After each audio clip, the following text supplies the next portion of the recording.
தூதரும் காட்டி தந்த வழிமுறையின்படி அதிகமாக அமல்களை செய்து அதன் மூலமாக நாளை மறுமையில் ஜன்னத்துல் ஃபிர்தௌஸ் என்ற உயர்ந்த சொர்க்கத்தை அல்லாஹ் தஆலா நம் அனைவருக்கும் தர இருக்கின்றான்.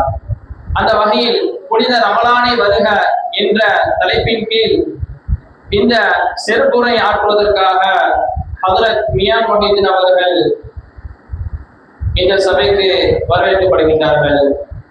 நம்முடைய பள்ளிவாசல் சார்பாகவும் ஊர் ஜமாத்தாளர் சார்பாகவும் அனைவரும் சார்பாகவும் அனைவரையும் வரவேற்பதில் பெருமை கொள்கின்றோம். இன்ஷா அல்லாஹ் இப்பொழுது இந்த சிறப்புரை ஆரம்பமாகிறது.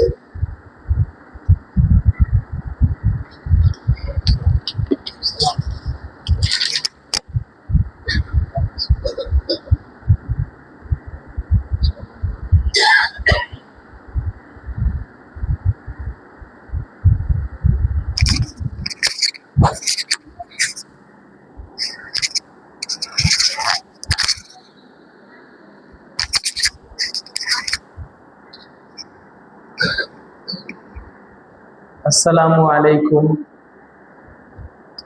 வரஹ்மத்துல்லாஹி வபரகாத்துஹு. நஹ்மதுஹு வ நுஸல்லி அலா ரசூலிஹில் கரீம். அம்மா பஅத். ஃபகத் கால அல்லாஹு தஆலா ஃபீ கலாமிஹில் கதீம் வல் ஃபுர்கானில் மஜீத். அஊது பில்லாஹி மினஷ் ஷைத்தானிர் ரஜீம். பிஸ்மில்லாஹிர் ரஹ்மானிர் ரஹீம். யா அய்யுஹல்லதீன ஆமனு குத்திப அலைக்குமுஸ் ஸியாமு கமா குத்திப அலல்லதீன மின் கப்லிக்கும் லஅல்லக்கும் தத்தகூன். ஸதகல்லாஹுல் மௌலானல் அஸீம். அல்லாஹும்ம ஸல்லி அலா சய்யிதினா முஹம்மதின் ஷம்ஸில் அம்பியாயி வ பத்ரில் முர்ஸலீன் வ குத்துபில் அவுலியாயி வ இஃப்திகாரில் முத்தகீன் தாஜில் உம்மத்தி ஷஃபீஇல் முதுனிபீன் ஷஃபீஇ யௌமல் கியாமத்தி அல்லாஹு யா ஹாதி.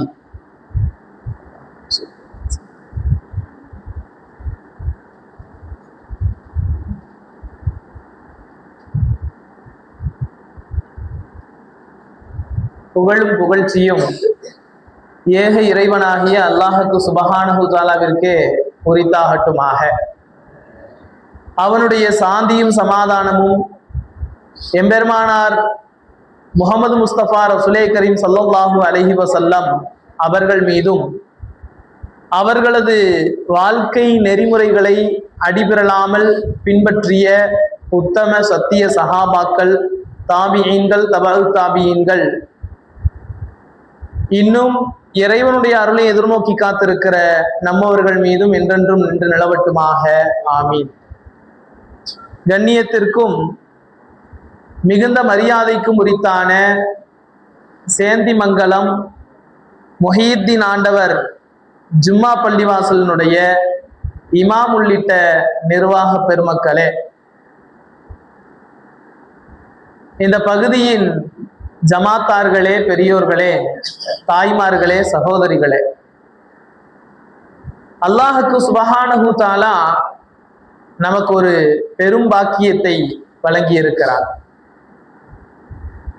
சொற்பமான மனிதர்கள் வாழ்கின்ற பகுதியாக இருந்தாலும் அந்த பகுதியில் நமக்கு அளப்பரிய ஒரு பள்ளிவாசலை வழங்கி அந்த பள்ளிவாசலிலே இறைவனை வணங்கி அவனிடத்திலே நம்முடைய தேவைகளை கேட்டு வழிபடுவதற்கான ஒரு பெரும் பாக்கியத்தை வழங்கி இருக்கிறான். அவ்வப்போது இது போன்ற பயான்களின் மூலமாக மார்க்கத்தை நாம் தெரிந்து கொள்வதற்கான பாக்கியத்தையும் நமக்கு வழங்கி இருக்கிறார். கண்ணியத்திற்குரித்தான பெருமக்களே, அல்லாஹுக்கு சுபஹானஹு தஆலா இந்த மனித சமூகத்தை படைத்து சையதுனா ஆதம் அலைஹிஸ்ஸலாம் அவர்களையும் அவர்களுடைய விழா எலும்பிலிருந்து சையதுனா ஹவ்வா அலைஹிஸ்ஸலாம் அவர்களையும் படைத்த அல்லாஹு அவனுடைய செயல் திட்டம் என்ன என்றால் சொர்க்கத்தில் வைத்து நம்மை அழகு பார்க்க வேண்டும் என்பதுதான். சொர்க்கத்தில் நம்மை படைத்து சொர்க்கத்திலேயே நம்மை உலாவ விட்டு அழகு பார்க்க வேண்டும் என்று அவன் நினைத்தான். ஆனால் எதேச்சையாக நடந்த சில தவறுகளின் காரணத்தினால் நமக்கு ஒரு சிறு குற்ற பரிகாரத்தை அல்லாஹ் வழங்க வேண்டிய ஒரு சூழல் ஏற்பட்டது. எல்லாம் அல்லாஹ்வுடைய நாட்டம்தான். அந்த அடிப்படையிலே அப்படி ஏற்பட்ட காரணத்தினால் சொர்க்கத்திலிருந்து அல்லாஹ் நமக்கு சில டாஸ்குகளை வழங்கி இந்த மண்ணுலகிற்கு அல்லாஹ் அனுப்பி வைத்திருக்கிறான். என்ன டாஸ்குகளை வழங்கி இருக்கிறான்? பெரிதாக ஒன்றுமில்லை, சிற்சில கடமைகளை வழங்கி இதை சரிவர செய்துவிட்டு வருபவருக்கு நான் மீண்டும் இந்த சொர்க்கத்தை தருகிறேன் என்று வாக்குறுதியை வழங்கி அல்லாஹ் நம்மை அனுப்பி வைத்திருக்கிறார். சொர்க்கத்தில் படைத்து அந்த சொர்க்கம் நம்முடைய கையை விட்டு போய்விட்டதே என்று நாம் வருந்த கூடாது என்பதற்காக வேண்டி நீங்கள் மண்ணுலகிற்கு செல்லுங்கள், உங்களுடைய ஆயுட்காலம் வரை அங்கே வாழுங்கள், வாழும் காலத்திலே நான் கொடுக்கக்கூடிய இந்த டாஸ்குகளை சரியாக நிறைவேற்றிவிட்டு வந்தால், அதாவது 100% நீங்கள் சரியாக செய்ய வேண்டும் என்று அல்லாஹ் சொல்லவில்லை, 100க்கு 51 மதிப்பெண்களோடு யார் வருகிறாரோ அவரை இதே சொர்க்கத்திலே நான் பிரவேசிக்க செய்கிறேன் என்று அல்லாஹ் நமக்கு வாக்குறுதியை வழங்கி இருக்கிறார். இன்னைக்கு உலகத்துல போட்டி தேர்வுகள் அதிகமாயிருச்சு. உலகத்துல போட்டி, எல்லா பதவிகளுக்கும் எல்லா படிப்புகளுக்கும் போட்டி தேர்வுகள் அதிகமாகி அந்த தேர்வுடைய மதிப்பெண்கள் 98, 99, 100 என்ற உச்சபட்சத்திலேயே இருக்கிறது. எல்லாரும் படிக்க ஆரம்பிச்சிட்டாங்க. எல்லாருமே அவர்கள் உயர்ந்த மதிப்பெண்களை வாங்க ஆரம்பித்து விட்டார்கள். இந்த நேரத்தில் அவர்களோடு போட்டியிட்டு 100 மதிப்பெண்களை பெற்றால்தான் அந்த உயர்வை நாம் அடைய முடியும் என்று இருக்கிற போது அல்லாஹ் நமக்கு வழங்கி இருக்கக்கூடிய அந்த கடமைகளை சரிவர செய்து அதில் 51 மதிப்பெண்கள், 49 தப்பு செஞ்சுட்டான், பாவம் செஞ்சுட்டான், குற்றம் செஞ்சுட்டான், அதற்கெல்லாம் அல்லாஹ்விடத்திலே மன்னிப்பு கோரி 51 நன்மைகளை மாத்திரம் அவன் பெற்று வருவானேயானால் அவனுக்கு சொர்க்கத்தை கொடுப்பேன் என்று அல்லாஹ் வாக்குறுதி அளித்திருக்கிறான். அப்படி என்ன டாஸ்குகளை கொடுத்திருக்கிறான்? எந்த மாதிரியான டாஸ்குகளை நமக்கு வழங்கி இருக்கிறான்? பொதுவா பெரிய பெரிய தொழில் நிறுவனங்கள் நீங்க கேள்விப்பட்டிருக்கலாம், பெரிய வியாபார தலங்கள், அவங்கெல்லாம் தன்னுடைய அந்த வேலையாட்களுக்கு சில இது போன்ற டாஸ்குகளை வழங்குவார்கள். அப்படின்னா என்ன? இந்த தேதிக்குள்ள குறிப்பிட்ட இந்த நாட்களுக்குள் இவ்வளவு பொருட்களை நீங்க வித்து காமிக்கணும். அப்படி வித்து காமிச்சாதான் இந்த நிறுவனத்துல நீங்க தொடர்ந்து பணிபுரிய முடியும். அப்படி அதிகபட்சமான உச்சபட்சமான பொருள்களை நீங்க வித்துட்டீங்க அப்படின்னு சொன்னா உங்களுக்கு பதவி உயர்வு கொடுப்பாங்க. இது தொழில் நிறுவனங்கள், இது அவங்களுடைய செயல் திட்டம். அது மாதிரி அல்லாஹ் நமக்கு கொடுத்திருக்கக்கூடிய அந்த டாஸ்குகள் என்ன? ரொம்ப சாதாரணமான, அல்லாஹ் என்று ஒருவன் இருக்கிறான், அவன்தான் நம்மை படைத்திருக்கிறான், அவன் நமக்கு உணவளிக்கிறான், அவனுடைய நாட்டப்படிதான் எல்லாம் நடக்கிறது, அவனுடைய செயல் திட்டங்கள் தான் இங்கே நடந்தேறி கொண்டிருக்கிறது, நம்முடைய கையில் எதுவுமே இல்லை, எல்லாம் அவனுடைய கையில் தான் இருக்கிறது என்று நம்பி வாழ வேண்டும். இதுதான் நமக்கு வழங்கப்பட்ட முதலாவது டாஸ்க். எல்லாம் அல்லாஹ்விடம் தான் இருக்கிறது, எல்லாம் அல்லாஹ்விடம் தான், எதுவும் மனிதர்களிடத்துல இல்லை என்கிற அந்த உயரிய நம்பிக்கை, அதைத்தான் நாம் ஈமான் என்று சொல்கிறோம். உயரிய நம்பிக்கை, அல்லாஹ் இருக்கிறான், அவன் பார்த்து கொள்வான். இது ஒரு அபத்தமான ஒரு அபயகரமான ஒரு விஷயம் நடந்து விட்டதா? அல்லாஹுடைய நாட்டம் நடந்து விட்டது. அதற்காக வேண்டித்தான் நமக்கு அப்படி ஒரு வார்த்தையை கற்றுக் கொடுத்திருக்கிறார்கள், இன்னா லில்லாஹி வ இன்னா இலைஹி ராஜிஊன். ஏதாவது தவறு, ஏதாவது ஒரு துக்ககரமான விஷயங்கள் நடந்துவிட்டால் உடனடியாக இன்னா லில்லாஹி வ இன்னா இலைஹி ராஜிஊன் என்று சொல்லுங்கள். ஏனென்றால் அது நம்முடைய ஈமானை பரிசுத்தப்படுத்துகிறது. நாங்கள் எல்லோரும் அல்லாஹ்விற்கே சொந்தமானவர்கள், நாங்கள் எல்லோரும் அல்லாஹ்விற்கே சொந்தமானவர்கள், மீண்டும் அல்லாஹ்விடத்திலேயே திரும்பக்கூடியவர்களாக இருக்கிறோம் என்று சொல்லிவிடுங்கள். அது உங்களுடைய ஈமானை பரிசுத்தப்படுத்தும் என்று அல்லாஹ் சொல்கிறான். என்றால் முதலில் நமக்கு கொடுக்கப்பட்ட அந்த டாஸ்க் என்பது நம்முடைய ஈமான். முதலில் நாம் சரிபடுத்த வேண்டியது நம்முடைய ஈமானைத்தான். நாம் அல்லாஹ்வை எந்த இடத்துல வைத்திருக்கிறோம், அல்லாஹ்வுடைய கடமைகளை அல்லாஹ்வுடைய வாக்குறுதிகளை நாம் எந்த இடத்துல வைத்திருக்கிறோம், அதைத்தான் நாம் முதலில் சுய பரிசோதனை செய்து பார்க்க வேண்டும். அல்லாஹ் என்று சொன்ன உடனே நம்முடைய உள்ளங்கள் அஞ்சுகிறதா? இன்னமல் முஃமினூன அல்லதீன இதா ذுகிரல்லாஹு வஜ்லத் குலூபுஹும். அல்லாஹ் சொல்கிறான், முஃமின்கள் ஈமான் கொண்டவர்கள் யார் தெரியுமா, அல்லாஹ்வை விசுவாசம் கொண்டவர்கள் யார் தெரியுமா, அவர்களிடத்திலே அல்லாஹ் என்கிற வாசகம் சொல்லப்பட்டால், அல்லாஹ் என்கிற திருநாமம் கூறப்பட்டால் அவருடைய உள்ளம் அச்சத்திலே நடுநடுங்கி போய்விடும் என்று அல்லாஹ் சொல்கிறான். அப்படியானால் நம்முடைய உள்ளம் அல்லாஹ்வை பற்றி சொல்கிற போது நம்முடைய உள்ளம் அப்படி அஞ்சுகிறதா என்பதை நாம் ஒரு கணம் சிந்தித்து பார்த்தோமே ஆனால் நம்முடைய ஈமான் பரிசுத்தமாக இருக்கிறதா, அது பரிபூரணத்துவத்தை அடைந்து விட்டதா என்பதை நாம் தெரிந்து கொள்ளலாம். அல்லாஹ் நமக்காக வேண்டி எவ்வளவெல்லாம் செய்திருக்கிறான், என்னென்ன விஷயங்களை எல்லாம் செய்திருக்கிறான் தெரியுமா? ஆனால் நாம் பிரதி உபகாரமாக ஏதாவது அல்லாஹ்விற்காக வேண்டி செய்திருக்கிறோமா? இந்த உடலை இப்படிப்பட்ட தோற்றத்திலே படைத்து எத்தனையோ உடல் குறைகள் உள்ள மனிதர்களை இந்த பூமியிலே அல்லாஹ் படைத்திருக்கிறான். அந்த குறைகளை எல்லாம் விட்டும் களைந்து நம்மை பரிசுத்தமானவர்களாக பரிபூரணமானவர்களாக படைத்திருக்கிறானே, அந்த குறையை நமக்கு கொடுக்கவில்லையே. கையில்லாதவர்கள் எத்தனையோ பேர் இருக்கிறார்கள், ஆனால் கையில்லாதவர்களாக நம்மை படைக்கவில்லை. கால் இல்லாதவர்கள் எத்தனையோ பேர் இருக்கிறார்கள், கால் இல்லாதவர்களாக படைக்கவில்லை. கண் பார்வையற்றவர்கள் எத்தனையோ பேர் இருக்கிறார்கள், பார்வை உள்ளவர்களாக நம்மை படைத்திருக்கிறான். அந்த குறைபாட்டை நமக்கு வழங்கி இருந்தால் நம்முடைய நிலை எப்படி இருந்திருக்கும்? ஆனால் அந்த குறைபாடுகளை எல்லாம் நமக்கு வழங்காமல் நம்மை பரிபூர்ணமாக அல்லாஹ் படைத்திருக்கிறானே, அதற்காக வேண்டி அல்லாஹ்விற்கு நாம் என்ன கைமாறு செய்தோம்? அல்லாஹ்வை நாம் எப்படி நம்பினோம்? நாளை நமக்கான உணவுக்காக வேண்டி நாம் தேடி அலைகிறோம். அல்லாஹ் சொல்லி இருக்கிறான், உங்களுடைய உணவுகளை நீங்கள் பூமியிலே சுற்றி திரிந்து தேடி உங்களுடைய வாழ்வாதாரத்தை பெற்றுக் கொள்ளுங்கள் என்று அல்லாஹ் சொல்லி இருக்கிறான். அதற்காக வேண்டி நாம் பணியாற்றுகிறோம். ஆனால் நாம் பணியாற்றினால் மாத்திரம்தான் நமக்கு உணவு கிடைக்கும் என்று நாம் நம்பினோமே ஆனால் நம்முடைய ஈமானிலே குறைபாடு வந்துவிட்டது. நாம் வேலைக்கு போனால்தான் நாம் உணவு உண்ண முடியும் என்று அதன் மீது நம்முடைய நம்பிக்கை போய்விடுமையானால் நம்முடைய ஈமானிலே குறைபாடு ஏற்பட்டு விட்டது. ஏனென்றால் இன்றைய உணவு நாம் என்ன சாப்பிட வேண்டும், எதை சாப்பிட இருக்கிறோம் என்பது உட்பட அல்லாஹ் தீர்மானித்து வைத்திருக்கிறார். இன்றைக்கு நாம் ஒரு பொருளை சாப்பிட வேண்டும் என்று நாம் நினைப்போம், ஆனால் அதை சாப்பிட முடியாமலேயே போய் வேறு ஒரு உணவை சாப்பிடக்கூடிய ஒரு சூழல் ஏற்படும். அது அல்லாஹ்வுடைய நாட்டம். அவன் இன்றைக்கு இதைத்தான் நாம் சாப்பிட வேண்டும் என்று அவன் தீர்மானித்து வைத்திருக்கிறான். அதன்படி அது நடக்கிறது. இப்படித்தான் உலகம் எல்லாமே அல்லாஹ்வுடைய தீர்மானத்தின்படி, அல்லாஹ்வுடைய செயல் திட்டத்தின்படி அது நிரப்பமாக நடந்தேறி கொண்டிருக்கிறது. நம்முடைய கையிலே எதுவுமே இல்லை. ஆனால் நம்முடைய நிலை எப்படி இருக்கிறது தெரியுமா? பொதுவாகவே உலகத்தில் எல்லா மனிதர்களுடைய நிலையும் அப்படித்தான். நம்முடைய தேவை என்று வருகிற போது அல்லாஹ்விடத்திலே கையேந்த வேண்டும் என்கிற எண்ணமே நமக்கு வருவதில்லை. அல்லாஹ்விடத்திலே கேட்க வேண்டும் என்கிற எண்ணமே நம்ம இடத்துல வருவதில்லை. உடனடியாக யாராவது இதற்கு உதவி செய்வார்களா, யாரை கேட்பது என்று மனிதர்களுடைய சிந்தனை ஒரு கணம் நமக்கு தெரிந்தவர்கள் எல்லோரும் நம்முடைய மூளையிலே சுற்றி சுற்றி வருகிறார்கள். இவர் நமக்கு செய்து விடுவாரா, அவர் நமக்கு உதவி செய்வாரா என்று எல்லாரை பற்றியும் சிந்தனை நமக்கு வருகிறது. ஆனால் அல்லாஹ்வை பற்றிய சிந்தனை கொஞ்சம் கூட வருவதில்லை. நீங்க யோசிச்சு பாருங்க, அல்லாஹ்விற்கும் அடியார்களுக்கும் உள்ள வேறுபாடு என்ன தெரியுமா? அல்லாஹ் கேட்டா கோபப்பட மாட்டான், சந்தோஷப்படுவான். மனிதர்கள் கேட்டால் கோபப்படுவார்கள். ஐயோ இவன் வேற கேட்டுட்டானே.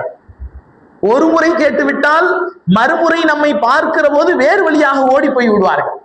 ஒரு தடவை கேட்டு பாருங்க, ஏதாவது உதவி, பண உதவி கேட்டு பாருங்க, அடுத்த தடவை எதிரில் நம்ம வந்துகிட்டு இருக்கோம்னு தெரிஞ்சுன்னு சொன்னா பார்க்காத மாதிரி வேற சந்துக்குள்ள பூந்து ஓடி போயிடுவாங்க. இப்படித்தான் மனிதர்கள் அவர்களிடத்துல நாம் கேட்கிற போது அவர்கள் கோபிப்பார்கள். ஆனால் அல்லாஹ் கோபப்பட மாட்டான், சந்தோஷப்படுவான். என்னுடைய அடியான் என்னிடத்துல கேட்டு இருக்கிறான் என்று அவன் சந்தோஷப்படுகிறான். அப்படியானால் நாம் கேட்க வேண்டியது முதலாக யார் இடத்தில் கேட்க வேண்டியது? நேரடியா அல்லாஹ் வந்து கொடுக்க மாட்டான். பொதுவா நம்ம பேச்சு வழக்கில் சொல்லுவோம்ல, கேட்டா அல்லாஹ் என்ன கூரையை பிச்சுக்கிட்டா கொடுக்க போறான் என்று கேட்போம். உண்மையில் கூரையை பித்து கொண்டு கொடுக்க போவதில்லை. யாராவது மனிதர்களின் மூலமாகத்தான் கொடுப்பானே தவிர அவன் நேரடியாக நம்முடைய கையில வைக்க போவதில்லை. அது உண்மைதான். ஆனாலும் அவனை கொடுப்பதற்கு அவனுடைய மனதை சரி செய்யக்கூடிய அந்த ஆற்றல் அல்லாஹ்விடத்தில் தான் இருக்கிறது. உங்களிடத்துல கோபிக்காமல் நீங்க நேரடியாக அவனிடத்துல கேட்டால் அவன் வேற வழி இல்லாம கொடுப்பான். ஆனா அல்லாஹ்விடத்துல கேட்டா அல்லாஹ் அவனை இயக்கி அவன் உங்கள்ட்ட வந்து கொடுப்பான். ஆக அல்லாஹ்விடத்திலே முதலில் கேட்க வேண்டும் என்கிற அந்த எண்ணம் நம்மிடத்துல வந்து விடுமே ஆனால் இந்த ஈமான் பரிசுத்தமாக இருக்கிறது என்று பொருள். நம்முடைய பிள்ளைகள் நமக்கு கட்டுப்படாமல் இருக்கிறார்கள், அல்லாஹ்விடத்திலே கேட்க வேண்டும். யா அல்லாஹ், என்னுடைய பிள்ளைகள் எனக்கு கட்டுப்பட வேண்டும் என்று நாம் கேட்க வேண்டும். நம்முடைய மனைவிமார்கள் கட்டுப்படாமல் இருக்கிறார்கள், நம்முடைய கணவன்மார்கள் கட்டுப்படாமல் இருக்கிறார்கள், நம்முடைய அல்லாஹ்விடத்திலே கேட்கிற போது அவையெல்லாம் நமக்கு சீரானதாக மாறிவிடும் என்பதை புரிந்து கொள்வதுதான் உண்மையான ஈமான். ஆக ஈமான், நம்முடைய ஈமானை பரிசுத்தப்படுத்திக் கொள்வோமே ஆனால் அல்லாஹ் சொன்ன மிக முக்கியமான ஒரு டாஸ்கை நாம் நிறைவு செய்து விட்டோம் என்று பொருள். இரண்டாவதாக அல்லாஹ் கொடுத்த டாஸ்க் என்ன தெரியுமா? தொழுகை. இந்த தொழுகை இருக்கிறதே, இன்ன சொலாத்த கானத்து அலல் முஃமினீன கிதாபம் மௌகூத்தா, நிச்சயமாக தொழுகை இருக்கிறதே அது முஃமின்கள் மீது நேரம் குறிக்கப்பட்ட கடமையாக இருக்கிறது. அது ஒரு நேரம் குறிக்கப்பட்ட கடமை. சூரியன் உதயத்திற்கு முன்பு சுபுகை தொழ வேண்டும், சூரியன் உச்சியிலிருந்து சாய்ந்ததற்கு பின்பு லுஹரை தொழ வேண்டும், ஒரு பொருளுடைய நிழல் 2 மடங்காக ஆனதற்கு பிறகு அசரை தொழ வேண்டும், சூரியன் மறைந்ததற்கு பிறகு மகரிபை தொழ வேண்டும், செம்மேகம் மறைந்ததற்கு பிறகு இஷாவை தொழ வேண்டும் என்று அந்த குறிப்பிட்ட நேரத்தை வகுத்து 5 நேரங்களை வைத்திருக்கிறானே, அந்த 5 நேரங்களையும் தொழுவது என்பது நம் மீது கட்டாய கடமையாக இருக்கிறது. அந்த கட்டாய கடமை நம்மை எப்படி பக்குவப்படுத்தும் தெரியுமா? இன்ன ஸலாத்த தன்ஹா அனில் ஃபஹ்ஷாஇ வல் முன்கரி, இன்ன ஸலாத்த தன்ஹா அனில் ஃபஹ்ஷாஇ வல் முன்கரி, நிச்சயமாக தொழுகை அது அருவருப்பான காரியங்களை விட்டும் மானக்கேடான விஷயங்களை விட்டும் நம்மை பாதுகாக்கிறது, நம்மை தடுக்கிறது. நாம் எத்தனையோ விஷயங்களிலே ஈடுபடுகிறோம், தேவையற்ற காரியங்களிலே ஈடுபடுகிறோம். நமக்கு சில பேர் சொல்லுவாங்க, எனக்கு தொழணுங்கிற எண்ணமே வர மாட்டேங்குது, எப்ப பார்த்தாலும் உலக சிந்தனைகள் தான் இருக்குது, அங்க போனா அந்த மாதிரியான எண்ணம் வந்துருது. தொழுகை ஆரம்பத்தில் அதை கடைபிடிப்பது கடினமாக இருக்கும், அதை முழுமையாக பிடித்து விடுவோமேயானால் அது நமக்கு மிக உன்னதமான நம்முடைய ஒழுக்க நடவடிக்கைகளை சரி செய்யக்கூடிய, சீர் செய்யக்கூடிய ஒரு அற்புதமான வாய்ப்பாக தொழுகை இருக்கும் என்பதிலே எந்த விதமான சந்தேகமும் இல்லை. சஹாபாக்கள் எல்லோரும் செய்தனா அலி ரலியல்லாஹு அன்ஹு அவர்கள் போர்க்களத்திலே அவர்களுக்கு ஒரு ஈட்டி குத்தப்படுகிறது, அந்த ஈட்டியை எடுத்தால் வலிக்கும், ஈட்டி குத்தப்பட்டுருச்சு, ஈட்டியை எடுக்கணும், எப்படி எடுக்கிறது, உருவி எடுத்தா வலிக்குமே என்று சொல்கிற போது சஹாபாக்களிடத்திலே அலி ரலியல்லாஹு அன்ஹு சொல்கிறார்கள், தோழர்களே நான் தொழுகையை ஆரம்பிக்கிறேன், அல்லாஹு அக்பர் என்று நான் தக்பீரை கட்டுகிறேன், தக்பீர் கட்டியதற்கு பிறகு அந்த ஈட்டியை நீங்கள் உருவி எடுத்து விடுங்கள் என்று சொல்கிறார்கள். இவர்கள் தக்பீரை கட்டுகிறார்கள், தக்பீர் கட்டி தொழ ஆரம்பிக்கிறார்கள், ஈட்டி உருவப்பட்டது, அவர்கள் நிதானமாக தொழுது முடித்து ஈட்டியை உருவி விட்டீர்களா என்று கேட்கிறார். அப்படியானால் தொழுகையிலே எப்படி லயித்து போய் இருந்திருக்கிறார்கள், எப்படி தொழுகையிலே லயித்து போய் இருந்திருக்கிறார்கள். ஆனால் நாம் தொழுகைக்கு வந்ததற்கு பிறகுதான், நம்ம தொழுகிறதே ரொம்ப கஷ்டம், அப்படியும் தொழுதா அந்த தொழுகைக்கு வந்த பிறகுதான் நம்முடைய எல்லா காரியங்களுமே, மிக முக்கியமான விஷயங்கள் எல்லாம் நினைவுக்கு வரும்.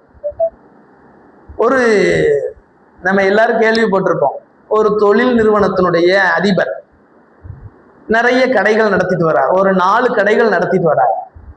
4 கடைகளுடைய அதிபர் என்ன செய்யறாரு, தொழுகைக்காக வேண்டி வந்து நிற்கிறார்.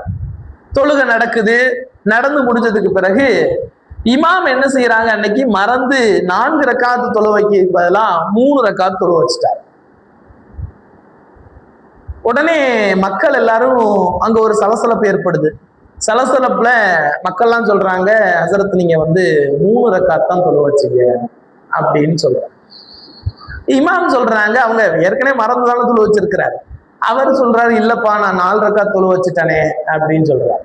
உடனே இவர் இந்த தொழிலதிபர் இருக்கிறாரே, அவர் உயர்ந்த குரல்ல சத்தத்தோட சொல்றாரு, இல்ல ஹஜ்ரத் நீங்க 3 ரக்காத் தான் தொழு வச்சீங்க, எனக்கு தெரியும் அப்படின்னு சொல்லி சொல்றாரு. உடனே எல்லாருக்கும் ஆச்சரியம், இவ்வளவு ஆணித்தரமா சொல்றாருன்னா பரவாயில்லையே, தொழுகையில இவ்வளவு கட்டுக்கோப்பாக, இவ்வளவு நேர்த்தியா, ஒரு ஓர்மையான எண்ணத்தோடு இவர் தொழுதிருக்கிறாரே அப்படின்னு சொல்லி ஆச்சரியப்பட்டு, எப்படிங்க இவ்வளவு கரெக்டா சொல்றீங்க என்று அந்த நபரிடத்துல கேட்கிற போது அவர் சொல்றாரு, எப்பவுமே தொழுகைக்கு வந்துட்டா 4 ரக்காத்துல என்னுடைய 4 கடைகளுடைய கணக்கு வழக்குகளை, ஒவ்வொரு ரக்காத்துல ஒரு கடையோட கணக்கை பார்த்து முடிச்சிருவேன். தொழுகைக்கு வந்தானே எனக்கு இன்னைக்கு இவ்வளவு கொடுத்தோம், இவ்வளவு வாங்கணும் அப்படின்னு ஒரு கணக்கு போட்டுருவேன். இன்னைக்கு 3 கடை தாங்க முடிஞ்சிருக்கு, 4வது கடை இன்னும் முடியவே இல்லையா, அப்புறம் எப்படி 4 ரக்காத்து முடிஞ்சிருக்கும், வாய்ப்பே இல்லையே என்று அவர் உயர்ந்த சத்தத்தோடு சொல்கிற போது தொழுகையினுடைய நிலை எப்படி இருக்குது பாருங்க. தொழுகையினுடைய நிலை எப்படி இருக்கிறது. தொழுகையில் அல்லாவை மாத்திரம் நினைத்து, அல்லாவிலேயே நாம் கரைந்து போய் தொழ வேண்டும். அப்படிப்பட்ட அந்த தொழுகை எப்படிப்பட்ட ஒரு சூழலுக்கு தள்ளப்பட்டிருக்கிறது பார்த்தீர்களா? அல்லாஹ் நமக்கு கொடுத்த டாஸ்க்ல ரொம்ப சாதாரணமானது. அல்லாஹ்வை நம்பணும், தொழுவணும். அதையே நம்ம சரியா செய்யறது இல்லை. ரொம்ப மிக முக்கியமானது இது ரெண்டும். அதுக்கு அடுத்தபடியாக மூன்றாவது அல்லாஹ் நமக்கு வழங்கி இருக்கக்கூடிய டாஸ்க் என்ன தெரியுமா? அதுதான் நம்மை எதிர்நோக்கி வந்து கொண்டிருக்கிறது. நம்மை எதிர்நோக்கி வந்து கொண்டிருக்கக்கூடிய மிக முக்கியமான ஒரு பெரிய டாஸ்க் என்று சொன்னால் அதுதான் நோன்பு. ரமலான் மாதத்தில் 30 நாட்கள் நோன்பு நோக்க வேண்டும். அது வருஷத்துல ஒரே ஒரு தடவை, ஒரே ஒரு மாசம் அந்த 30 நாள் நோன்பு வைக்கணும். இவ்வளவுதான். இது ஒரு மிக முக்கியமான ஒரு டாஸ்க் அல்லாஹ் கொடுத்திருக்கிறான். ஆனா நோன்புடைய நிலை எப்படி இருக்கிறது? நோன்பு மாசம் வந்துட்டாலே அல்லாஹ் என்ன செய்யறான்? பல தயாரிப்புகளை, முன் தயாரிப்புகளை செய்யறான். அல்லாஹ் நமக்காக வேண்டிதான் நோன்பு கொடுத்திருக்கிறான். நோன்பு வைக்கணுங்கிறது நமக்கான கடமை. ஆனா அல்லாஹ் அதுக்காண்டி முன் தயாரிப்பு செய்யறான். எப்படி செய்யறான் தெரியுமா? சொர்க்கத்துக்கு வாசலை திறந்து வச்சிடறான். அந்த சுகந்த காற்று மக்கள் மேல பட்டுக்கிட்டே இருக்கட்டும் அப்படிங்கிறதுக்காக வேண்டி சொர்க்கத்து வாசலை திறந்து வச்சிடறான். நரகத்தினுடைய வாடை கூட நம்ம மேல படக்கூடாது என்பதற்காக வேண்டி நரகத்தினுடைய கதவை பூட்டிடுறான். ஷைத்தானுடைய தீண்டுதல் இருக்கக்கூடாது என்பதற்காக வேண்டி ஷைத்தானுக்கு விளங்கிட்டுறான். இப்படி அல்லாஹ் இன்னும் என்னென்னவோ முன் தயாரிப்புகளை செய்து ரமலான் மாதம் வந்துவிட்டது என்று அல்லாஹ் மகிழ்ச்சியுறுகிறான். ஆனால் நாம் மகிழ்ச்சியுறவில்லை. நம்முடைய வாழ்க்கை அனிச்சை செயலை போன்று எப்பவுமே ஒரே மாதிரி தான் இருக்கு. எப்பவுமே ஜனவரியா இருந்தாலும், பிப்ரவரியா இருந்தாலும், ரபியுல் அவ்வலா இருந்தாலும், ரபியுல் ஆஹிரா இருந்தாலும், ஷவ்வாலா இருந்தாலும், ஷாபானா இருந்தாலும், ரமலானா இருந்தாலும், எல்லா மாதங்களிலும் நம்முடைய வாழ்க்கை அனிச்சை செயலாகத்தான் இருக்கிறது. காலைல 7 மணிக்கு எந்திரிப்பேன், 9 மணிக்கு படுத்து தூங்குவேன். இதே நிலையாகத்தான் இருக்கிறதே ஒழிய ரமலான் மாதத்திற்காக வேண்டி நாம் என்ன முன் தயாரிப்பு செய்தோம்? நபிகள் நாயகம் ஸல்லல்லாஹு அலைஹி வஸல்லம் அவர்கள் முன் தயாரிப்பு செய்திருக்கிறார்கள். அல்லாஹ் முன் தயாரிப்பு செய்தான். அதே போன்று நபிகள் நாயகம் ஸல்லல்லாஹு அலைஹி வஸல்லம் அவர்கள் முன் தயாரிப்பு செய்திருக்கிறார்கள். எப்படி செய்தார்கள் தெரியுமா? ரமலானுடைய மாதம் வருவதற்கு முன்பு நம்ம 2 நாளைக்கு முன்னாடி உட்கார்ந்து பேசிட்டு இருக்கோம். நோன்பு இன்ஷா அல்லாஹ் வியாழக்கிழமை வரப்போகுது, புதன்கிழமை இரவு வரப்போகுது. நம்ம என்ன செய்யறோம்? ஞாயிற்றுக்கிழமை உட்கார்ந்து பேசிட்டு இருக்கோம் 3 நாளைக்கு முன்னாடி. ஆனா நபிகள் நாயகம் ஸல்லல்லாஹு அலைஹி வஸல்லம் அவர்கள் 2 மாதங்களுக்கு முன்பாக முன் தயாரிப்பு செய்வார்கள். எப்படி முன் தயாரிப்பு செய்வாங்க தெரியுமா? அல்லாஹும்ம பாரிக் லனா ஃபீ ரஜப வ ஷஅபான் வ பல்லிக்னா ஷஹர ரமலான். அல்லாஹும்ம பாரிக் லனா ஃபீ ரஜப வ ஷஅபான். யா அல்லாஹ், ரஜபு மாதத்திலும் ஷாபான் மாதத்திலும் எங்களுக்கு நீ வரக்கத்தை தருவாயாக. பல்லிக்னா ஷஹர ரமலான், ரமலானுடைய புனிதமிக்க ரமலான் மாதத்தை அடையக்கூடிய பாக்கியத்தை தருவாயாக என்று 2 மாசத்துக்கு முன்னாடி இருந்தே துவா செய்ய ஆரம்பிச்சிருவார். ஏனென்றால் இந்த மாதத்தில் அதிகமாக தொழிலிலே ஈடுபடாமல் எப்போதும் வணக்க வழிபாடுகளிலேயே ஈடுபட வேண்டும் என்பதற்காக வேண்டி அவர்கள் தொடர்ந்து 2 மாதங்கள், இந்த 2 மாதங்களும் எங்களுடைய பொருளாதாரத்திலே அபிவிருத்தியை ஏற்படுத்திவிடு, எங்களுடைய உடலுடைய ஆரோக்கியத்திலே வரக்கத்தை தந்துவிடு. ஏனென்றால் நோன்புடைய காலத்தில் நமக்கு ஏதாவது சுகவீனம் ஏற்பட்டு நோன்பு தடைபட்டு விடக்கூடாது, நல்லறங்கள் தடைபட்டு விடக்கூடாது என்பதற்காக வேண்டி நபிகள் நாயகம் ஸல்லல்லாஹு அலைஹி வஸல்லம் அவர்கள் 2 மாதங்களுக்கு முன்பாக எப்படி துஆ செய்திருக்கிறார்கள்? தன்னுடைய சுகத்தில் வரக்கத்து வேண்டும்,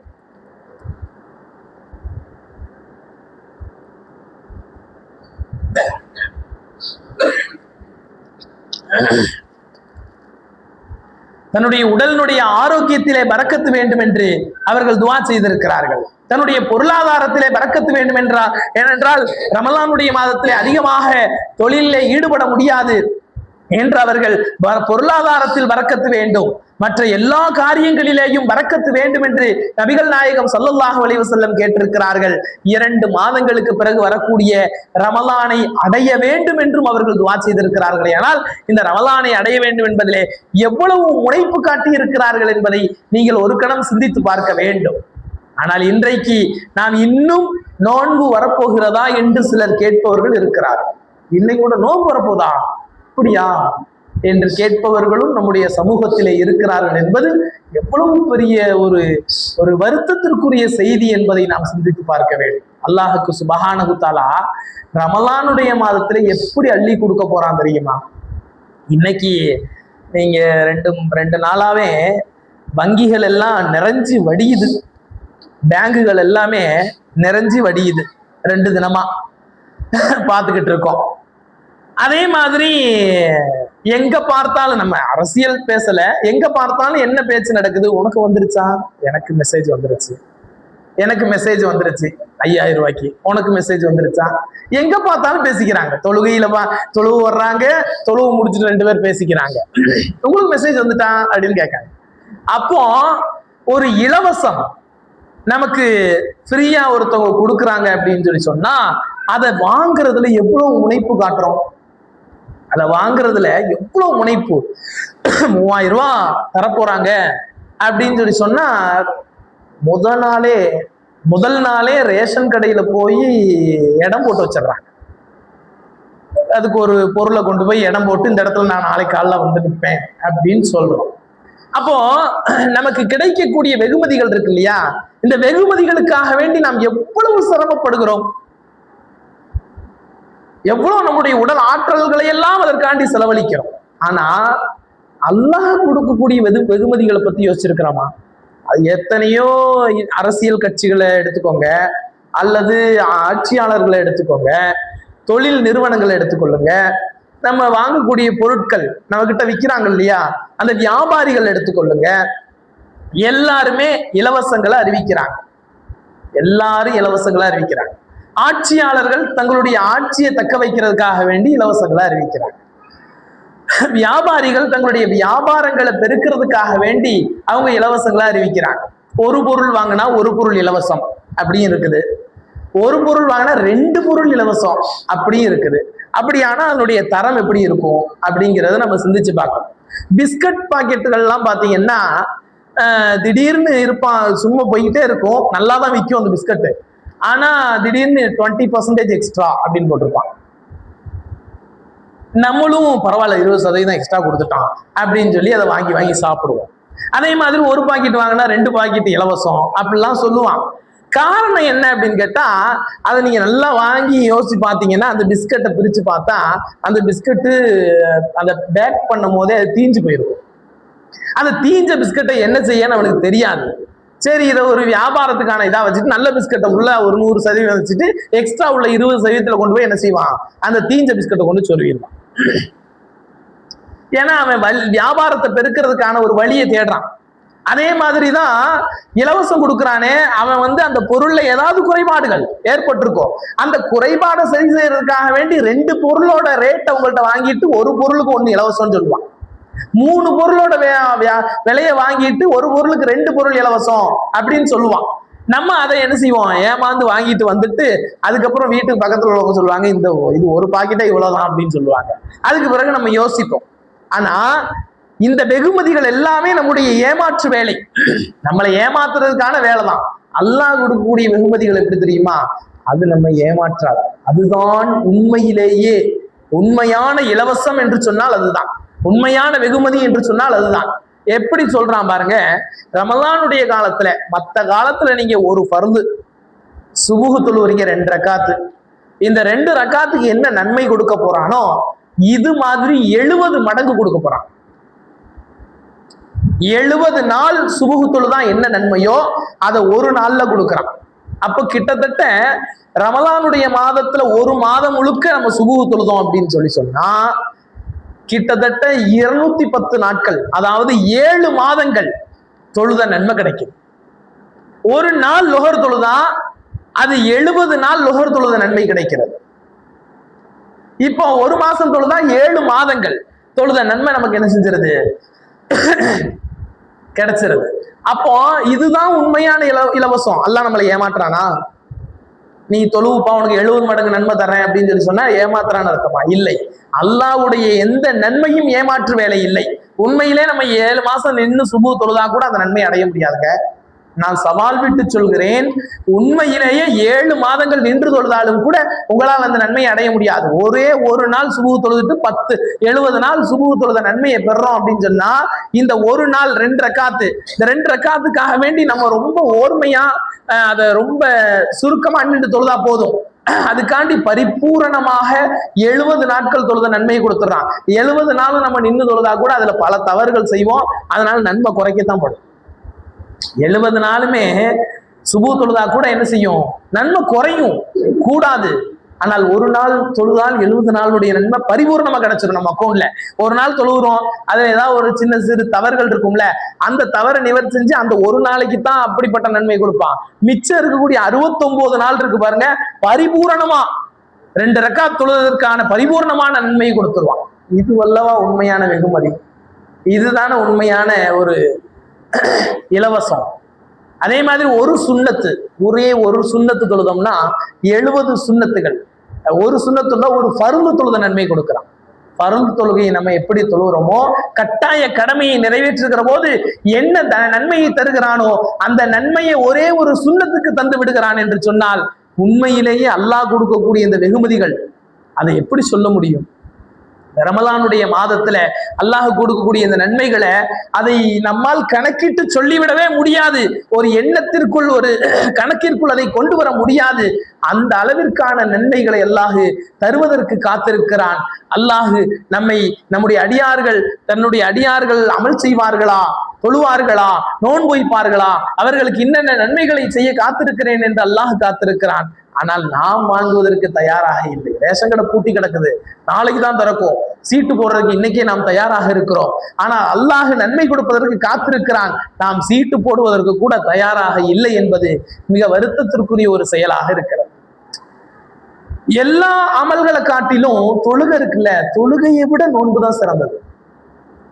தொழுகையை காட்டிலும் நோன்பு ரொம்ப சிறந்தது. அதுக்காண்டி தொழுகையை விட்டுருங்கன்னு சொல்லல, தொழுகையை கட்டாயம் தொழுதாகணும்.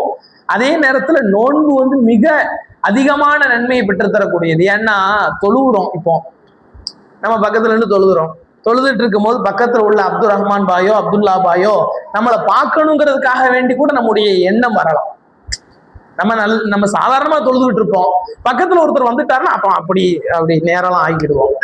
ஏன் அப்படி நேரம் ஆகிறோம் அப்படின்னா, அவங்க நம்மளை பாக்குறாங்க, நம்மளை நல்ல இறையச்சம் உள்ளவர்களா நினைக்கணும் அப்படின்னு சொல்லி நம்முடைய எண்ணம் வருது. இந்த எண்ணம் நோன்புல கிடையாது. நோன்பு ஏன் சிறப்புக்குரியது அப்படின்னு நான் சொல்றேன்னா, இந்த எண்ணம் எதுல கிடையாது, நோன்புல கிடையாது. நீங்க நோன்பு வச்சிருக்கீங்களா இல்லையா அப்படிங்கிறது அல்லாஹ்விற்கும் உங்களுக்கும் மாத்திரம்தான் தெரியும், எனக்கு தெரியாது. நான் நோன்பு வச்சிருக்கிறேனா இல்லையாங்கிறத உங்களால கண்டுபிடிக்க முடியாது. மறைஞ்சு போய் தண்ணியை கூட குடிக்கலாம், மறைஞ்சு போய் சாப்பிட கூட செய்யலாம். ஆனால் அல்லாஹ் பார்த்து கொண்டிருக்கிறான் என்று அவனுக்காக வேண்டி அடியார்கள் பசித்திருக்கிறார்களே, தாகித்திருக்கிறார்களே, மனைவிமார்களை விட்டு விலகி இருக்கிறார்களே, இந்த தன்மை அல்லாவிற்காக வேண்டி மாத்திரம் செய்யப்படுகிற காரணத்தினால்தான் அல்லாவிற்கு மிக உவப்பான ஒரு அமலாக நோன்பு இருக்கிறது என்பதை நம்முடைய மனதிலே ஆழமாக பதிய வைத்துக் கொள்ள வேண்டும். அதனால் தான் அல்லாஹ் இப்படி சொல்கிறான், நிச்சயமாக நோன்பு என்பது இன்ன சௌமல்லி, நிச்சயமாக நோன்பு என்பது எனக்குரியது, அதற்கு நானே கூலியை வழங்குகிறேன். எல்லா நன்மைகளுக்கும் நல்லறங்களுக்கும் இன்ன நன்மை என்று சொன்ன அல்லாஹ் நோன்பிற்கு இதுதான் நன்மை என்று குறிப்பிட்டு சொல்லவில்லை. அதற்கு நானே நன்மையை வழங்குகிறேன், அதற்கான கூலியை நானே வழங்குகிறேன் என்று சொல்கிற அல்லாஹ் எப்படி சொல்கிறான் தெரியுமா? இன்னொரு ரிவாயத்திலே சொல்கிறார்கள், நானே அவனுக்கு கூலியாக ஆகிவிடுகிறேன் என்று சொல்கிறார். அல்லாவே நமக்கு நோன்புக்கு கூலியா கிடைக்கிறான். இதை விட மிகப்பெரிய ஒரு நன்மை கிடைக்க முடியுமா? இந்த உலகத்துல எத்தனையோ சமூகத்தவர்கள் இருக்கிறார்கள், எத்தனையோ கடவுள்களை வணங்குகிறார்கள். எல்லோருடைய உயர்ந்த எண்ணமும் என்ன? இறைவனை அடைஞ்சிடணும். பெரிய பெரிய சாமியார்கள் இருக்கிறார்கள், பாதிரியார்கள் இருக்கிறார்கள். இவங்களுடைய எண்ணம்லாம் என்னது? கடைசி உச்சபட்சமான எண்ணம் என்னன்னு நினைக்கிறீங்க? இறைவனை அடையணும், இறைவனை அடைய வேண்டும், இறைவனுடைய தன்மைகளை தன்னுள் பெற்றுக்கொள்ள வேண்டும். இதுதான் அவங்களுடைய உயர்ந்த லட்சியமே. ஆனா நம்ம எதுவுமே செய்யாம பசிச்சு தாகித்து இருந்தாலே அல்லாவே நமக்கு கிடைச்சிடும். இதை விட மிகப்பெரிய கூலி கிடைக்க முடியுமா? அல்லாஹ் நம்ம வீட்டுக்குள்ள வந்துட்டா ஷைத்தான் நம்ம வீட்டுக்குள்ள இருப்பானா? மூதேவித்தனம் நம்முடைய வீட்டில் இருக்குமா? சோம்பேறித்தனம் நம்முடைய வீட்டில இருக்குமா? பொருளாதார குறைவு நம்முடைய வீட்டில இருக்குமா? அபிவிருத்தி அற்ற தன்மை நம்முடைய வீட்டிலே இருக்குமா? எல்லா விதமான நன்மைகளும் நல்லறங்களும் பரக்கத்துகளும் நம்முடைய வீட்டிலே வருவதற்கான அறிகுறி அல்லவா அது? அப்படிப்பட்ட அல்லாஹ்வே கிடைக்கிறான் என்று சொன்னால் அந்த நோன்பை வைப்பதற்கு ஏன் நாம் இவ்வளவு யோசிக்க வேண்டும்? எப்படிப்பட்ட பரக்கத்தான மாசம் தெரியுமா? இந்த மாதம் சிறப்புக்குரியது. ஏனென்றால் அல்லாஹ் குர்ஆனை அந்த மாதத்திலே இறக்கி வைத்திருக்கிறார். குர்ஆன் அது எது கூடலாம் சேர்ந்துச்சோ எல்லாத்தையுமே பரிசுத்தப்படுத்தக்கூடியது. ஒண்ணு குர்ஆன் பரிசுத்தவான்கள் இடத்துல இருக்கும், அல்லது அது யார்கிட்ட போகுதோ அவங்கள பரிசுத்தவான்களா மாத்திரும். இதுதான் குர்ஆனுடைய தன்மை. ஏனென்றால் குர்ஆன் இருக்கிறதே அது புனிதமான ரமலான் மாதத்திலே இறக்கப்பட்டிருக்கிறது. அதனால புனிதத்தன்மை ரமலான் மாதத்துக்கு கிடைச்சிருச்சு. இந்த குர்ஆன் இருக்குதே அது மிக மிக புனிதமான ஒரு இரவுல இறக்கப்பட்டிருக்கு. அந்த இரவு பத்தி சொல்லணும்னா ஏறத்தாழ 84 வருடங்கள் 84 வருஷம் நீங்க நின்று பணங்க நன்மை கிடைக்கும். லைலத்துல் கத்ர் என்று சொல்லக்கூடிய அந்த இரவுல 2 ரக்காத் தொழுதுருங்க, 84 வருஷம் தொடர்ந்து 2 ரக்காத் தொழுத நன்மை கிடைக்கும். அந்த இரவுல ஒரே 1 ரூபா ஒரு ஆளுக்கு தர்மம் செஞ்சிருங்க, 84 வருஷம் தொடர்ந்து 1 ரூபா கொடுத்த நன்மை அல்லாஹ் கொடுக்கிறான். 84 வருஷம் ஒவ்வொரு நாளும் தொடர்ந்து ஒவ்வொரு ரூபா தர்மம் கொடுத்த நன்மையை அல்லாஹ் கொடுக்கிறான். ஒரு லா இலாஹ இல்லல்லாஹ் அன்னைக்கு சொல்லி பாருங்க, 84 வருஷம் தொடர்ந்து லா இலாஹ இல்லல்லாஹ் சொன்ன நன்மையை கொடுக்கிறான். ஒரு பிஸ்மில்லா சொல்லுங்க, அந்த நன்மையை கொடுக்கிறான். ஒரு ஆயத்தை ஓதுங்க, 84 வருஷம் ஓதுன அந்த நன்மையை கொடுக்கிறான் என்றால் நம்ம யாராவது சொல்ல முடியுமா? நம்முடைய உள்ளத்தை தொட்டு சொல்ல முடியுமா? 84 வருஷம் நான் வாழ்வேன்னு சொல்ல முடியுமா? 84 வருஷம் வாழ்ந்தவங்க இருக்கிறாங்க, வாழ்ந்துகிட்டு இருக்கிறாங்க. ஆனா நான் 84 வயது வரை வாழ்வேன் என்று யாராவது சொல்ல முடியுமா? சவால் விட்டு சொல்லவே முடியாது. அப்படியே 84 வருஷம் ஒருத்தர் வாழ்ந்தா கூட அவருடைய சிறுபிராயங்கள், அவருடைய சாப்பாடு, அவருடைய உணவு, அவருடைய தொழில், வியாபாரம், கல்வி, மற்ற எல்லா வேலைகளுக்கும் ஒரு 30-40 வருஷத்தை கழிக்கணும். கழிச்சா கூட மிச்சம் பாதி தான் மிஞ்சும், 40 வருஷம் தான் மிஞ்சும். ஆனா ஒரே ஒரு இரவுல 84 வருஷம் அப்படின்னு சொன்னா நம்முடைய ஆயுள்ல ஒரு 10 தடவை அடைஞ்சோம்னா 840 வருஷங்கள். அல்லாஹு அக்பர் கபீரா.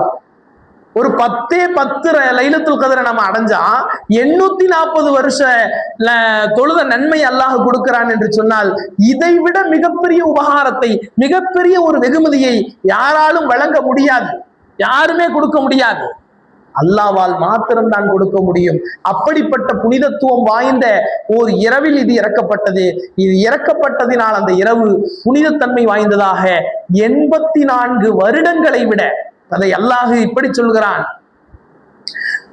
1000 மாதங்களை விட சிறந்த இரவு என்று சொல்கிறான். 1000 மாதங்கள், அதான் 84 வருஷங்கள். 1000 மாதங்களை விட சிறந்த ஓர் இரவு என்று அதை அல்லாஹ் குறிப்பிட்டு காட்டுகிறான் என்று சொன்னால் அந்த அளவிற்குரிய சிறப்பு குர்ஆனின் மூலமாக வந்திருக்கிறது. இந்த மலக்குமார்கள்லயே தலையாய மலக்குன்னு ஒருத்தர் இருக்கிறார். அவர் பேர் தான் ஜிப்ரீல் அலைஹிஸ்ஸலாம். இந்த ஜிப்ரீல் அலைஹிஸ்ஸலாம் இவர் தலையாய மலக்காக ஆனதற்கு காரணம் என்ன? குர்ஆனை சுமந்து கொண்டு வந்தார். வானத்துல இருந்து அல்லாஹ் சொல்லி விட்ட அந்த குர்ஆனுடைய வசனங்களை ஒவ்வொரு தடவையும் ரசூலுல்லாஹ்ட்ட கொண்டு போய் சேர்த்த தூதுவர் அவர். அதனால் அவர் சிறப்புக்குரியவராக ஆகிவிட்டார். அதே போன்று நபிகள் நாயகம் ஸல்லல்லாஹு அலைஹி வஸல்லம் அவர்களுக்காக வேண்டி அந்த குர்ஆன் அவர்களுக்கு தான் இறக்கப்பட்டது. அதனால் நபி மிக புனிதத்தன்மையான நபியாக இருக்கிறார்கள். ஆரம்பத்திலே சொன்னேன், புனிதமானவங்க கையில இருக்கும், அல்லது வந்தவங்க புனிதமானவங்க ஆயிடுவாங்க. ரசூலுல்லாஹ் இயற்கையிலே புனிதமானவர்கள், அவர்களுடைய கையிலே தான் அல்லாஹ் குர்ஆனை கொடுத்தான். புனிதமான மாதத்தில், புனிதமான இரவில், புனிதமான நபரின் மூலமாக புனிதமானவரிடத்திலே கொண்டு வந்து அந்த குர்ஆனை சேர்த்தான். அந்த குர்ஆன் நமக்காக வேண்டி இறக்கப்பட்ட காரணத்தினால் நம்முடைய சமூகம் புனிதமிக்க சமூகமாக, உம்மத்து கைர உம்மத்தாக அல்லாஹ் குர்ஆனிலே நம்மை குறிப்பிடுகிற போது சிறந்த சமூகம் என்று சொல்கிறான். அப்படிப்பட்ட சிறந்த சமூகமாக நாம் ஆகியிருக்கிறோமே, ஆனால் அதற்கு காரணம் குர்ஆன் நமக்கு வழங்கப்பட்ட ஒரே ஒரு காரணம் தான். அந்த குர்ஆனை எடுப்பதற்கு இன்றைக்கு நாம் எவ்வளவு சிரமப்படுகிறோம். அந்த குர்ஆனை ஓத தெரியாமல் எத்தனையோ பேர்கள் இருக்கிறார்கள். வாழ்க்கையில எவ்வளவு பெரிய ஒரு மோசமான நிலை தெரியுமா? ஒவ்வொரு காலத்திலையும் ஒவ்வொன்று எல்லாருக்கும் தெரிஞ்சிருக்கணும். இப்போ உதாரணமா ஒரு கதை சொல்லுவாங்க. ஒரு படகுல ஒரு இன்ஜினியரும் ஒரு டாக்டரும் போய்கிட்டு இருக்கிறாங்க. ஒரு இன்ஜினியர், ஒரு டாக்டர் படகை ஓட்டிக்கிட்டு இருக்கிறார். இந்த நேரத்துல ஒரு சுழல் ஒண்ணு ஏற்படுது. ஏற்படுறதுக்கு முன்னாடி இவங்க ஒரு சில சம்பாஷணைகளை பேசிக்கிட்டே போறாங்க. போகும்போது டாக்டர் சொல்றாரு, மருத்துவத்துறை பத்தி உனக்கு ஏதாவது தெரியுமாப்பா அப்படின்னு கேட்கிறாரு. எனக்கு என்னையா தெரியும், மருத்துவத்தை பத்தி எனக்கு என்ன தெரியும், எனக்கு இந்த படகு ஓட்ட தான் தெரியும் அப்படின்ட்டாரு. அப்படியா, உன் வாழ்க்கையில பாதியை வேஸ்ட் ஆக்கிட்ட போ அப்படின்ட்டாரு. உன் வாழ்க்கையில பாதி வேஸ்ட், மருத்துவத்தை பத்தி உனக்கு ஒண்ணும் தெரியல. சரி, இன்ஜினியர் கேட்கிறாரு, பொறியியல் துறையை பத்தி உனக்கு ஏதாவது தெரியுமா? எனக்கு அதை பத்தி எல்லாம் ஒண்ணும் தெரியாதுங்க, எனக்கு இந்த துடுப்பும் இந்த படகும் தான், இதை வச்சுதான் நான் வாழ்க்கையை ஓட்டிக்கிட்டு இருக்கேன்னு அவர் சொல்றாரு. உன் வாழ்க்கையில மீதி பாதியை நீ வேஸ்ட் ஆக்கிட்ட அப்படின்னு சொல்லி அவரு சொல்றாரு. கொஞ்ச நேரத்துல சுழல் ஏற்படுது. ஏற்பட்ட உடனே படகோட்டி கேட்கிறாரு, டாக்டரை பார்த்தும் இன்ஜினியரை பார்த்தும் கேட்கிறாரு, உங்களுக்கு நீச்சல் தெரியுமான்னு கேட்கிறாரு. உங்களுக்கு நீச்சல் தெரியுமான்னு கேட்கிறாரு. இல்லையே, எங்களுக்கு நீச்சல் தெரியாது, நீங்க உங்க வாழ்க்கையவே இழந்துட்டீங்க அப்படின்னு சொல்லி சொன்னாரு. படகோட்டி என்ன சொன்னாரு, உங்க வாழ்க்கையவே இழந்துட்டீங்க அப்படின்னு சொல்லி சொன்னாரு. இது சமகால அந்தந்த காலத்துக்கு தேவையானது. நம்ம நீர்ல போனா நமக்கு நீச்சல் தெரியணும், தண்ணிக்குள்ள போனாதான் தெரியணும், இல்லைன்னா தெரிய வேண்டிய அவசியம் இல்லை. ஆனால் குர்ஆன் என்பது நம்மை கரை சேர்க்கக்கூடிய ஒரு பொருளாக, கரை சேர்க்கக்கூடிய ஒரு வழிகாட்டியாக இருந்து கொண்டிருக்கிறது. அந்த குர்ஆனை எந்த நிலையிலும் நாம் தெரிந்து வைத்திருக்க வேண்டும். நம்ம வயோதிகர்கள், வாலிபர்கள், சிறுவர்கள், சிறுமிகள், பெண்கள், தாய்மார்கள் யாராக இருந்தாலும் சரி, எந்த நிலையிலும் குர்ஆனை நாம் தெரிந்து வைத்திருக்க வேண்டும். அப்படிப்பட்ட ஒரு வழிகாட்டியாக இது. நீச்சல் தண்ணிக்குள்ள போனாதான் எனக்கு தெரியணுங்கிற மாதிரி இல்லை. உலகத்தில் பிறந்து விட்டாலே மரணிப்பதற்குள் குர்ஆனை கற்று அதை ஓதி இருக்க வேண்டும். அப்படி இருந்தால்தான் நம்முடைய வாழ்க்கை சுபிட்சம் பெறும் என்று அல்லாஹ் சுப்ஹானஹு வ தஆலா அந்த குர்ஆனை நமக்கு அருளி இருக்கிறான். ஆக அந்த சிறப்புக்குரிய குர்ஆன், அந்த குர்ஆன் இந்த மாதத்தில் இறக்கப்பட்டதே, அதை ஓதுவதின் மூலமாக எவ்வளவு பெரிய சிறப்பு தெரியுமா? நம்ம சார்ந்தவங்க ஓதுனாலே நமக்கு நன்மை கிடைக்கும் தெரியுமா? சையதுனா ஈசா அலைஹிஸ்ஸலாம் அவங்க ஒரு நாள் ஒரு கபரை கடந்து போய்கிட்டு இருக்கிறாங்க. அப்படி போய்கிட்டு இருக்கும்போது அங்க அந்த கபர்ல அடக்கம் செய்யப்பட்ட நபர் என்ன செய்யறாரு, கடுமையான வேதனைக்குள்ளாக்கப்பட்டு கொண்டிருக்கிறார். கபருக்கு உள்ள அடங்கி இருக்கிறவரு ரொம்ப வேதனைக்குள்ளாக்கப்பட்டு கொண்டிருக்கிறதா இவங்க ஒரு நபிங்கிறதுனால வெளியேறதே உணர்ந்துக்கிட்டாங்க.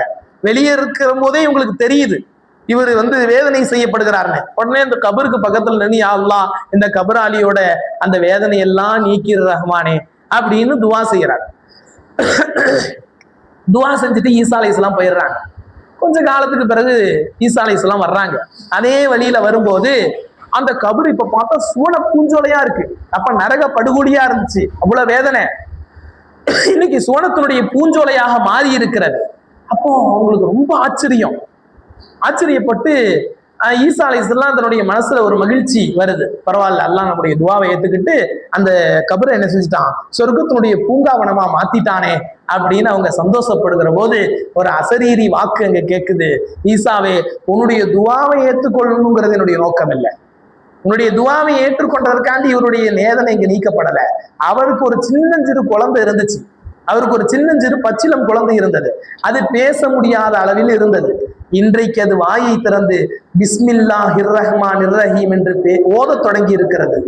அந்த ஓத தொடங்கலின் காரணத்தினால் அவருடைய வேதனை நீக்கப்பட்டு நரக படுகொலியாக இருந்த அந்த கபரு சொர்க்கத்தினுடைய பூங்காவனமாக இன்றைக்கு காட்சியளிக்கிறது என்று அந்த அசரீரி வாக்கு கூறியது என்று சொன்னால், நம்முடைய பிள்ளைகள் ஓதக்கூடிய அந்த வாசகத்திற்கு நமக்கு இவ்வளவு பெரிய நன்மை கிடைக்கிறது என்று சொன்னால், நாம் குர்ஆனை ஓதினால் எவ்வளவு பெரிய நன்மை கிடைக்கும். நம்முடைய பெற்றோர்கள் அவர்கள் சுபிட்சமாக இருக்க வேண்டாமா? நம்முடைய குர்ஆன் ஓதுதலின் மூலமாக அவர்களுக்கு நன்மை கிடைக்க வேண்டாமா? அப்படிப்பட்ட ஒரு சிறந்த நன்மை இந்த குர்ஆனின் மூலமாக இருக்கிறது என்பதை நீங்கள் ஆழமாக பதிய வைத்துக் கொள்ளுங்கள். அடுத்து ஹஜ் என்கிற ஒரு டாஸ்கையும்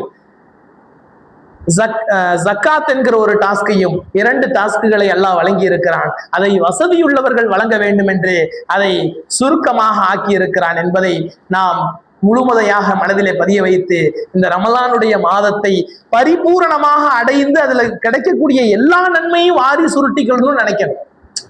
ஓசியில இந்த ரோட்ல எதையாவது கொடுக்குறாங்க அப்படின்னு சொல்லி சொன்னா கிடைக்கிற வரைக்கும் வாங்கணும்னு சொல்லி கையை நீட்டிக்கிட்டே இருப்போம். இந்த ஸ்கூல் பிள்ளைங்க எல்லாம் நோம்பு அட்டை கொடுக்கும்போது பார்த்துருப்பீங்க. அந்த நோம்பு அட்டையினால என்ன கிடைக்கும், ஒரு நோம்பு அட்டை இருந்தா அதுல உள்ளதான் எல்லாத்துலயுமே பிரிண்ட் ஆகிருக்கும். ஆனா நம்ம ஸ்கூல் படிக்கும் போது எத்தனை நோம்பட்டை வாங்க முடியுமோ வாங்கி வாங்கி வாங்கி வாங்கி பாக்கெட்டுக்குள்ள சொருவிக்கிட்டே இருப்போம். அதுல ஒரு ஆனந்தம் நிறைய நமக்கு கிடைக்கணும்னு நினைக்கிறோம்.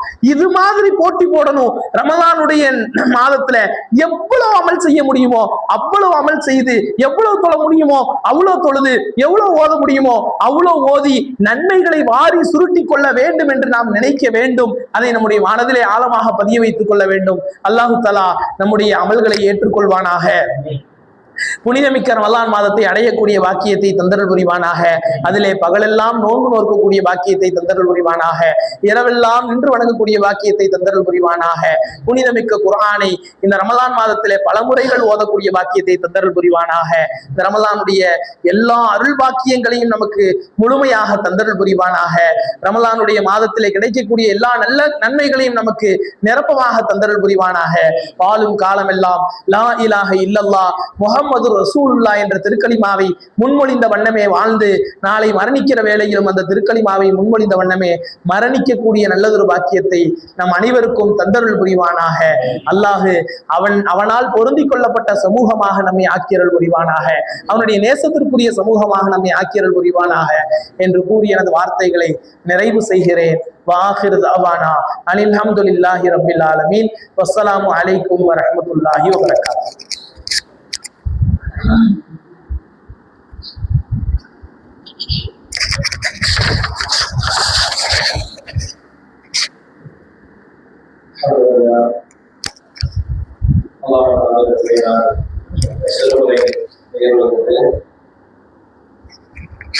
இந்த நிகழ்வுக்கு சிறுமுறையாற்றிய